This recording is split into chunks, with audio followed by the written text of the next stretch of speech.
जी chef में खुशामदीद। सबसे पहले तो आपका बेहद शुक्रिया कि आपने मेरी रेसिपी देखने के लिए मेरी वीडियो को क्लिक किया। तो व्यूअर्स, आज मैं आपके साथ शलजम की रेसिपी शेयर करने जा रही हूँ। बहुत ही मज़ेदार, बहुत लज़ीज़ शलजम का सालन बनता है। कौन से ऐसे ट्रिक्स और टिप्स हैं जिनसे हम इस आम सी सब्ज़ी को ख़ास बना सकते हैं, ये सब जानने के लिए आपको मेरी वीडियो को स्किप किए बिना एंड तक देखना होगा, ताकि आप मुझे फॉलो करते हुए मुझसे भी बेहतर शलजम का सालन तैयार कर सकें। तो चलते हैं शलजम का सालन बनाने की तरफ।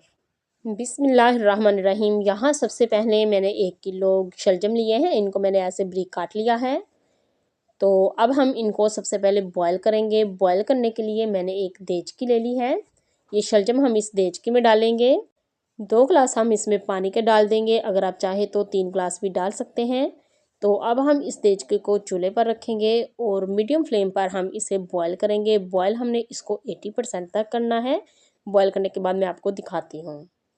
तो यहाँ देखिए शलजम हमारे बॉयल हो चुके हैं। ये 80% तक ही इनको मैंने कुक किया है।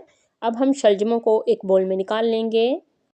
अब हमने शलजम को मैशर की मदद से अच्छे तरीके से मैश कर लेना है। तो यहाँ मैंने शलजमों को मैश कर लिया है। अब हम इसे साइड पे करेंगे और इनका मसाला तैयार करते हैं। चूल्हे पर कढ़ाई मैंने रख ली है और हाफ कप इसमें मैंने ऑयल का शामिल कर दिया है। ऑयल हमारा गर्म हो चुका है। एक बड़े साइज़ का मैंने प्याज लिया था, जिसे मैंने बारीक स्लाइस में काट लिया। प्याज़ों को हम ऑयल में डालेंगे और प्याज़ों को हमने लाइट गोल्डन होने तक फ्राई करना है। प्याज लाइट गोल्डन से हो चुके हैं। अब मैं इसमें 1.5 खाने का चम्मच अदरक और लहसुन का ताज़ा कुटा हुआ पेस्ट डालूंगी। अदरक और लहसुन को 2 से 3 मिनट हमने अच्छे से फ्राई करना है। तो यहाँ अदरक और लहसुन फ्राई हो चुके हैं। अब मैं इसमें एक बड़े साइज़ का टमाटर शामिल कर दूंगी। टमाटर की भी हमने बहुत अच्छे से भुनाई कर लेनी है। टमाटरों की भुनाई भी हो चुकी है। अब मैं इसमें 1.5 टीस्पून नमक का शामिल करूंगी। नमक आप अपने टेस्ट के हिसाब से कम या ज़्यादा कर सकते हैं। 1 टीस्पून इसमें लाल मिर्च पाउडर जाएगा। 1/2 टीस्पून इसमें दड़ा मिर्च डाल देंगे। 1 टीस्पून इसमें हल्दी पाउडर डाल देंगे और 1 टीस्पून इसमें सूखा पिसा धनिया डाल देंगे। अब हमने मसालों की खूब अच्छे से भुनाई करनी है, ताकि मसालों में किसी भी किस्म का कच्चापन ना रहे। भुनाई करने के दौरान वक्फे वक्फे से इसमें थोड़ा थोड़ा पानी डालते हुए हमने इसकी खूब ठीक ठाक भुनाई कर लेनी है।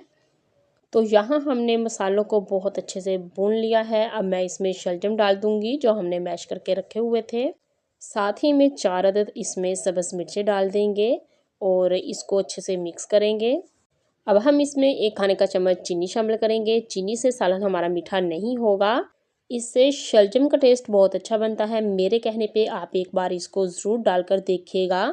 इस तरीके से शलजम का सालन बहुत टेस्टी और लजीज बनता है। अब हम इसे अच्छे तरीके से मिक्स करेंगे और ऊपर से कवर करके इसे दम वाले फ्लेम पे 5 मिनट के लिए छोड़ देंगे, ताकि ये अच्छे से पक जाए।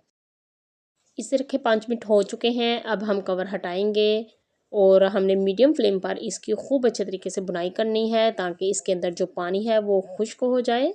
और तब तक हमने इसकी बुनाई करनी है जब तक कि शलजम घी नहीं छोड़ देते। अगर अभी तक आपने मेरे चैनल को सब्सक्राइब नहीं किया तो प्लीज़ कर लें और साथ लगे बेल आइकन को भी दबा लें और ऑल पे क्लिक भी कर दें, ताकि मेरी हर नई आने वाली वीडियो का नोटिफिकेशन अब तक सबसे पहले पहुंच सके। तो व्यूअर्स, यहाँ आप देख सकते हैं कि शलजम ने घी छोड़ना शुरू कर दिया है। शलजम हमारे बनकर बिल्कुल तैयार हो चुके हैं। हाफ टी स्पून इसमें मैं मिक्स गरम मसाला डाल दूंगी। थोड़ा सा इसके ऊपर हरा धनिया डाल देंगे। फ्लेम को ऑफ करेंगे और शलजमों के सालन को हम अच्छे से मिक्स करके डिश आउट कर लेंगे। माशाल्लाह, सुबहान अल्लाह, खुशबुएं उड़ाता हुआ हमारा शलजम का सालन तैयार हो चुका है।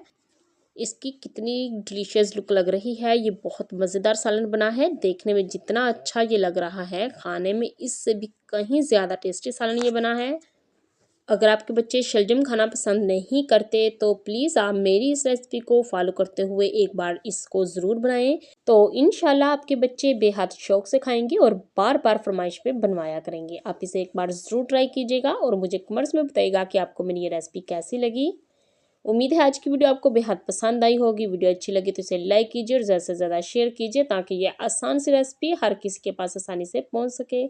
मज़ीद ऐसी आसान और मज़ेदार रेसिपीज़ देखने के लिए मेरा चैनल विजिट करें। अपना और अपने प्यारों का बहुत सा ख्याल रखें। Thanks for watching. मिलते हैं नेक्स्ट वीडियो में, तब तक के लिए अल्लाह हाफिज़।